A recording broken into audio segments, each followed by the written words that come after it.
bung for my barrel. Say it And, again. like, What did you say? a bung.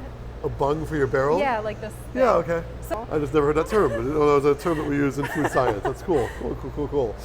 That was Erica, the Punky Brewer, as she goes by on Instagram, and she is the lead bartender at Wandering Leaf Brewery. I was there to celebrate the upcoming Beer Dabbler, the biggest beer festival of the year here in Minnesota, and I wanted to learn a little bit about how beer was made, so she showed me around. we store grain over here.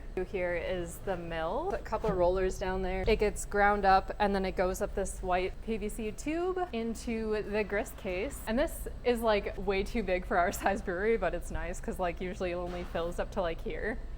Well, the grain as I put in water from this pipe. And we have a 2-barrel system. Now I'm sparging, which is the little arms there. That smell is amazing. Yeah, I'm brewing English porter. Thing goes down through the grant and then up through here. This is just so I can see what the beer looks like going into the kettle. Right now it's 3.5 gallons a minute. I want my grant level to be at 23%.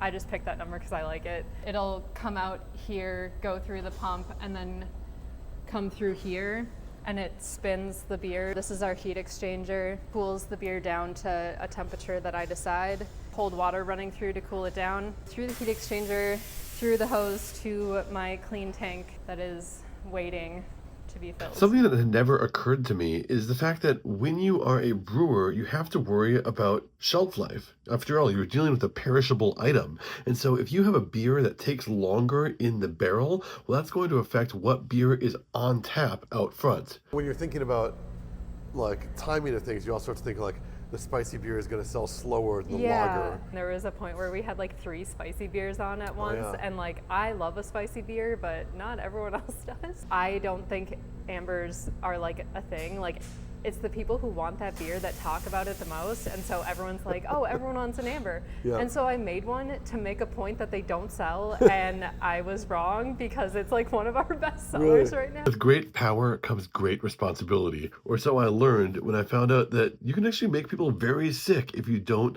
test your beer and make it very, very carefully. When it came in here, there was like water pouring out of this thing. So I was sanitizing it. You can only make beer dangerous. Like it's really safe when it's in here, but like the second you put it in a fermenter, that's where things can go really wrong and you can make people very sick. Taste tests, you can watch the pH. And there's also a thing called ATP. It uses luminescence to see if there's like organic material left over. It's the same thing that fireflies use. Okay. Yeah, to make their tails glow. One of my favorite things is seeing people just get fired up about whatever it is they're passionate about. And when I asked Erica to talk about what was inside the barrels, I got to see some of that passion. Are you barrel aging something here? So it's a Pandan Sour that I did with Wild Mind, and these are jackfruit barrels. I drill holes in it. So on this side, I drill a hole and then I put a screw in there just to hold the hole shut, but I always taste from the center. Because it's wild yeast, I don't want to use any of my normal parts for like putting it into kegs. So I have to try and figure out what I'm gonna do.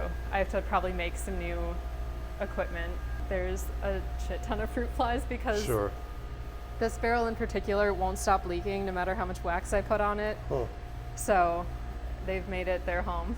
And that's why I have this little like guy that, you know, just hitting the flies away. Of course, it's worth noting that Erica doesn't look like a lot of other beer makers that you normally see. In fact, it's very much a trope of the bearded man. And we got into a little bit about what it meant to be a person like her in a job like she was doing. How unusual is it to be a woman in this field? It's really rare. So we have a group of us. We're all friends. It's called Team Nevertheless. And so I want to say there's only like 20 of us now in Minnesota that are women brewers. And like of those 20, like probably half of us are head brewers. So like in the scale of like brewers in general, there's more like women head brewers of women.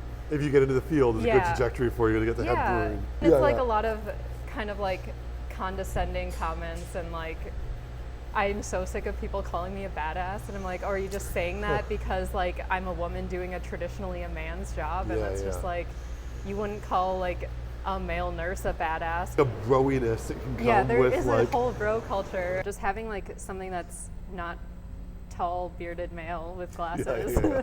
I feel like everyone has a generic name, and you just shout like Matt, I'm sure someone will turn around. Thank you so much to Wandering Leaf and the Punky Brewer, Erica, for hosting me. They will all be at the Beer Dabbler, which is going to be coming up on the 22nd of February. Tickets are still available, and you can book in the link down below. In the meantime, I'm going to give Erica the last word. I like being a brewer here because they let me do whatever the fuck I want. It's really enjoyable to me to like just use all these random grains, like do research on like what a beer style is supposed to be, and then somehow making it happen. And then to like get positive feedback is like a highlight. When people are like, I don't know, going through 20 kegs a week here, it's just like, oh, people like the stuff I'm doing, and it's like really rewarding.